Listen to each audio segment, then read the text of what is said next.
we have extended them, and then we get paid. But again, you look at the shipment of patching throughout the world, about 27 million metric tons a year, and it has so many different aspects of the calcium all the way down to talcum powder. Talcum powder, it sells for $1,000 a metric ton.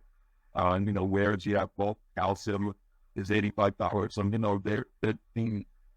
it's a commodity, but it has a very high demand, whether it's building products or it's medical products, whether it's acid, just so many different components to it. I have 20 or 30 different products with 18 calcium. So it's not even the set, but we did it. Yeah, for sure. And to finish my point before is that you're putting it into the crypto commodities vault app with a real world asset just makes it fun and exciting and opens the company and what you're doing up to a hopefully that audience or that investor that will now listen and do a little bit more research on what you're doing. Bringing it back a little bit, I had mentioned before, like 12, 14 years, especially with the share structure, there's really been no dilution whatsoever. Everything pretty much has been the same for a very, very long time. That's correct? That is exactly correct. But it's kind of insane in a sense that the field is exactly, I think, the same with Interviw for all the 14. And the stock doesn't trade much, but that the crazy dynamic for that is like talking about a lot of those guys in their 80s, that even that share structure thing I just mentioned it, or the green or something like that.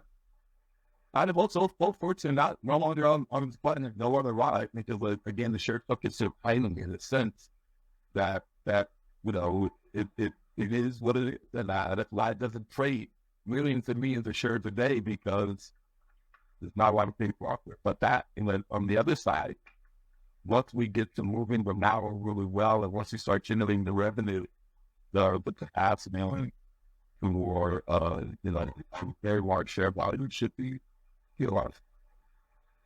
Yeah, I think it showed.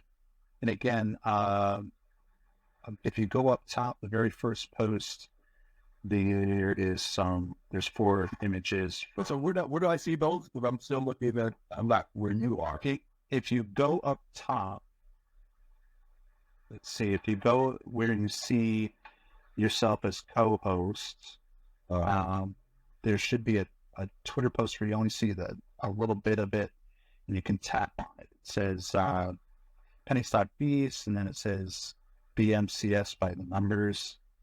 If you just tap it on that, it might be the dot to the right, and you might just try to the right, check the box to the right. Yeah, you can swipe left and right up top. The one on the post on the left is the interview post, and then if you swipe left, it'll get you to the BMCS by the numbers post. Information though, so don't be frustrated. It's just stuff taken orbit markets. Although it's more, right. According to OTC markets, you're looking at 205 plus million shares outstanding, which is very, very low for those familiar with OTC stocks. A lot of companies have had to dilute themselves because, that's the only way that they can raise currency is by using the equity in their company. There's that number you had talked about, the float, 38.5 million. For those that don't understand what the float is, that is the available stock that is out there, free to trade, held by about 4,000 people. Yeah, that was another number I think I saw. I mean, it's 2,000, something like that. But that was 1,400. Or we were big, or whatever. It's still a lot of people. Still a lot of people. As there is a core, we use that term, trades by appointment. Yeah, doesn't trade a lot. And that, like you said, there's not a lot of stock out there. And that's the reason why there's a level issue with that. And that's why when I put out a protocol release, I know somebody said, what do you think Slack's going to do? And it's like, I don't, instead do anything. What you just said. Well, Yeah. Yes. Yes. Of course, we have business description, which, you can get into some more detail in a moment.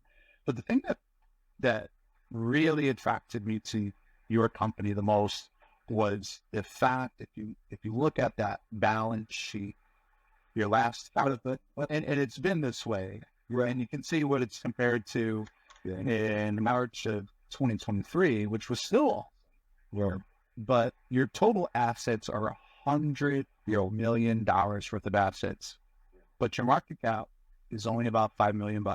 yeah. And there are B coins with nothing behind it worth well more than that have the valuation of well more than $5 million. But here you are with $100 million in assets. Yeah.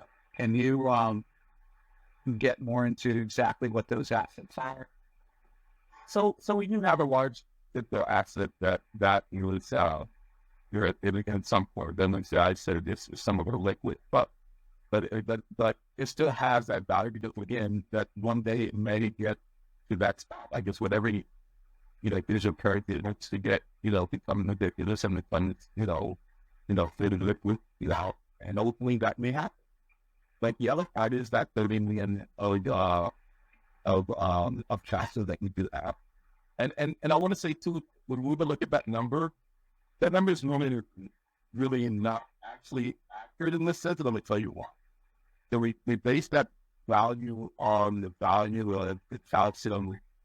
That's the cost to ship it to the mine. From the mine to the ship.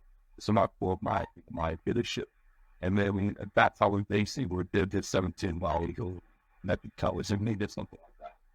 But in all actual value, and that's the whole purpose of this commodity business model as well, is to be able to buy the equipment that we get now comes to that to and on each mine with lots of bunch of battery or shit.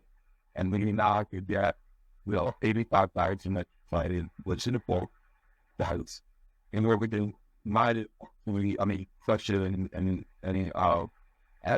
access it to when you can get $10,000 in it. So if you took it at $85, it's about $170 million in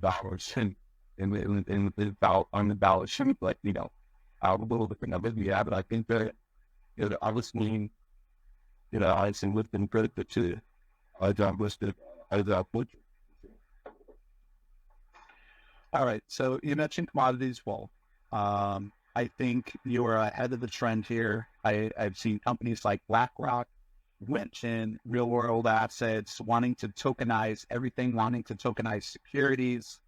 I definitely see that as the future, especially with naked shorting going on out there, and knowing that the blockchain offers that ledgerability. There's no hanky-panky that can really go on.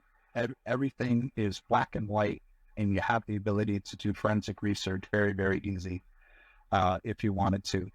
Could you go into more detail and explain what exactly real-world assets are, or, of course, what's the acronym, RWA, the tokenization of commodities, where you got that idea from and ran with it, and what exactly you're hoping to do with Commodity Vault.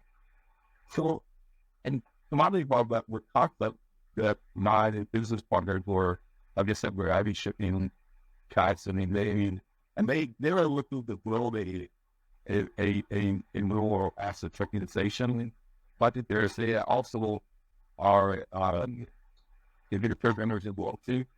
So we would have this discussion one day and trying to figure out how many raise money to when CS and work we will easily, sell that fully in their it's to do a lot of revenue for the companies to stay with the company and all that. And they said, hey, we're doing something to limit client, and maybe we could do the same thing for you. And that's what we can. If it's clients, it's like right now, I could use $2 million. So $2 million will buy lowers and structures and distributed and all that. and our ability to ship back, and ability back, and if the truck were really back and back, or we'll do 100 back. The student then the same here back, and the library back where it works. And then again, but because we can, we can generate some revenue that way, it doesn't work if they don't have live, and that's our fact.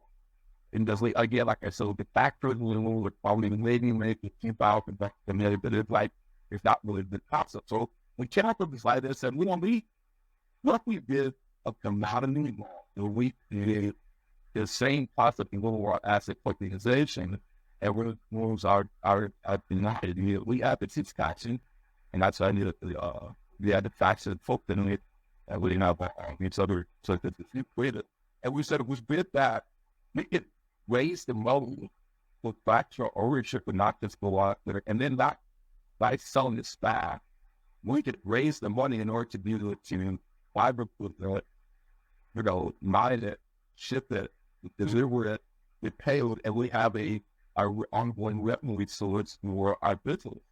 And then it connects with this concept, and then we went to the assets of building our the cases where we go to websites, the fire wallet, we build the app, we go to when we build by focus, we have our life basically. We have all of the blockchain. We have all these components that we're build that will build the whole. We have the whole ecosystem to it for, and I'm not the false up here. But that is so that we could raise the money and have an ongoing revenue generation. That's the focus of what we're doing here. Now, Brandon, I could have raised money the other way, and said, hey, I'm going to do reggae, and